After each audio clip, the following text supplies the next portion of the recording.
second branch sa Tim Hortons.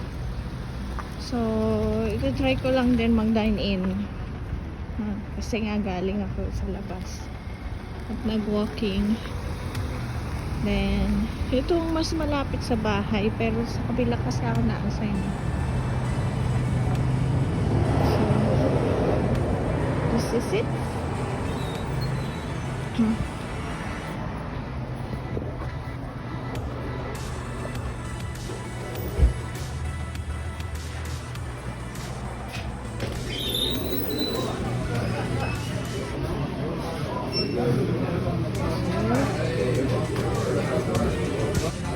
So, titikman natin ngayon ang aking order. I have half French vanilla, half black original with 2 cream.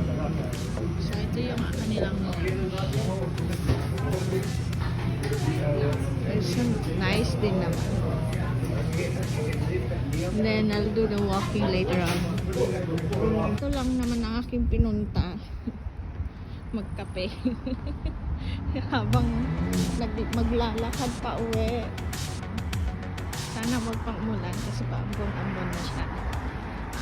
Pinaka the best chicken so far na natikman ko, sabi nila hindi daw masarap na. Maybe sa other mga branches pero itong Mary Brown's masarap yung chicken nila. So ganun lang po ang aking habit ngayon. Ito ay kalagitnaan ng highway, hindi ko alam ng road to, pero ang ganda ng panahon. Masarap mag-walking since day off ko naman, so I can explore the places. Getting familiarized with the places kasi 3 weeks pa lang ako dito sa Bay Rovers, Canada.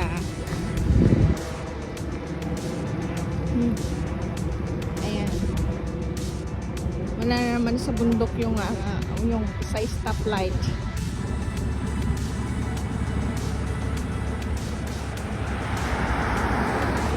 Tatawid ako. So, stop ko muna yung video. Thank you. Ito naman yung sa Jungle Jim's Eatery. Sabi nila masarap dyan, pero next time na lang, wala pa akong budget. Ngayon pauwi ako. Dito ako manggagaling sa may Water Street. Maganda kasi dito kaysa doon dito sa main highway. Parang lagi kong dyan nadadaanan. Pero dito every Sunday lang ako nadaan.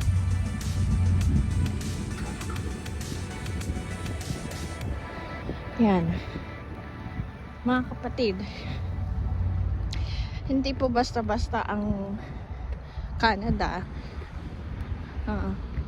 Pag wala po akong Diyos na kinakapitan, hindi ko po magagawa ang lahat ng ito.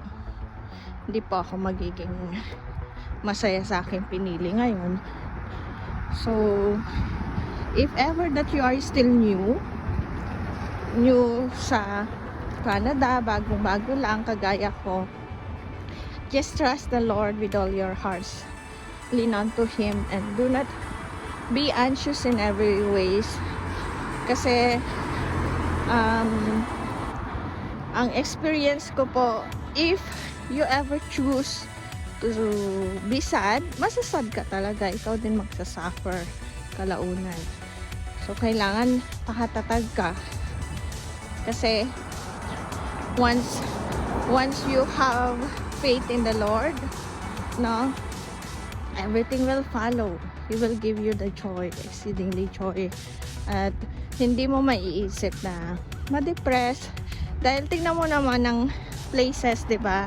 Tingnan mo mga places dito, sobrang tahimik.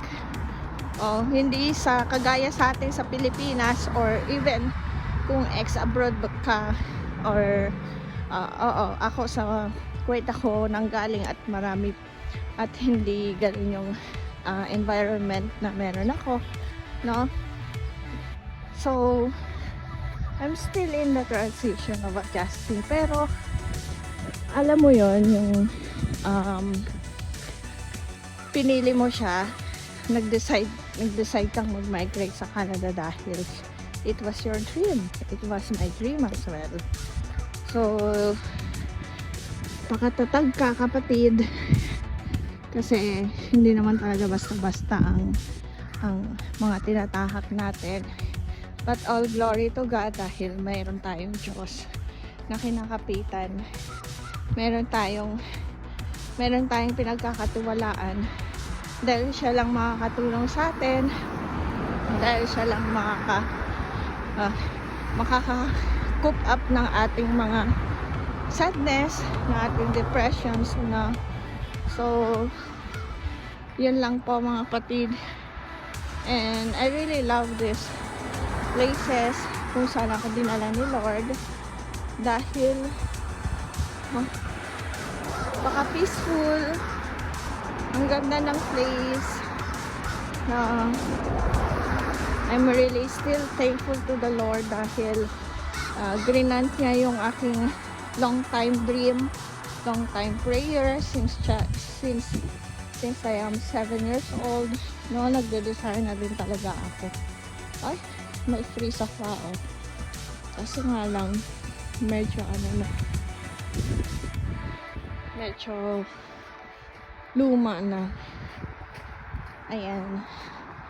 So, malapit na rin ako sa aming bahay. So, makita mo parang lang talaga siyang subdivisions. Ayan. Pa-summer pa lang kasi dito. Ambon-ambon. Okay. So, ito lang naman ang views dito. Ayan. Dito sa Newfoundland, Labrador. And flex ko lang ang aking Tim Hortons coffee. Ang first kong expense kahit na nagtatrabaho ako sa Tim Hortons, pupunta talaga ako para magkape. Weird, diba? Kahit araw-araw nagkakape doon, walang kasama-sama magkape. So, ito na nga po. Ayan.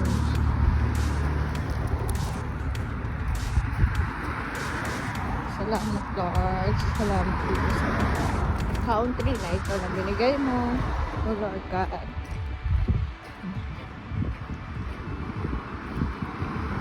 Jesus natin ito Lord. Ayan o. Legit may mga, ewan ko anong tawag sa pato-pato ba yun?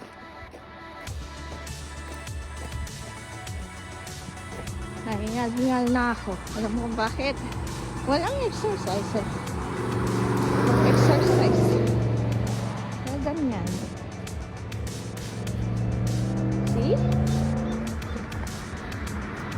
So that's all for tonight, for today's video. Tune in for more. This is a real life. My real life in Canada right now. So ganun lang po. Pag day off ko lang, pag day off lang ako nakakalabas, so kaya nakakapag-walking ng matagal kasi para at least ma-refresh yung mind ko or makapag-meditate on how God was wonderful to my life. Yan po yung hand na present dito. Kakaulan po lang po kakagabi kaya medyo po siya blue na blue po yan pag minsan.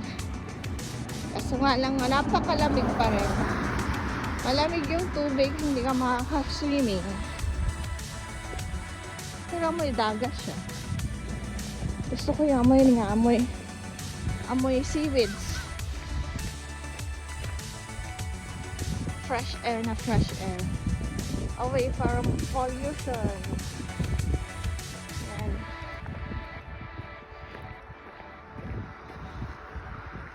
So, ayan lang mga kapatid. God bless you all. See you next time again.